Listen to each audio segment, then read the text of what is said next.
गणपती बाप्पा मोरया. नमस्कार. इरा रांगोळी आर्ट्सच्या वतीने पुण्यनगरीचे ग्रामदैवत श्री कसबा गणपती मंदिर येथे गेली 15 वर्ष अविरत सेवा आपण करत आहोत. या कलाकृतीसाठी आम्हाला बराच वेळ नक्कीच आम्ही दिला होता. खरं तर अक्षरलेखन करताना खूप काही गोष्टींची काळजी घ्यावी लागते.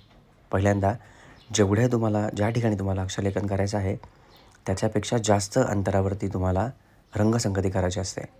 ही रंगसंगती झाल्यानंतर तुम्हाला पुढे ज्या पद्धतीने तुमचे अक्षर टर्न होणार आहेत त्याच्यापेक्षा जास्त तुम्हाला तिथे रंगसंगती करावी लागते. तुम्ही आता बघू शकता की हे अक्षरलेखन करताना सर्वात प्रथम आपण रंगसंगती केली आहे आणि त्याच्यावरती बऱ्यापैकी अंतर ठेवल्यानंतर आपण अक्षरलेखन इथे केलेलं आहे. संपूर्ण कलाकृती तुम्हाला कशी वाटली आहे नक्कीच कळवा. पूर्ण कलाकृती कशा पद्धतीने केली आहे आपण पुन्हा एकदा आपल्या यूट्यूब इंस्टाग्रामवरती अपलोड करणार आहोत. मागणे काहीच नाही फक्त प्रयत्नांना यश दे अंत तू अनंत तू अंतरीचा भगवंत तू.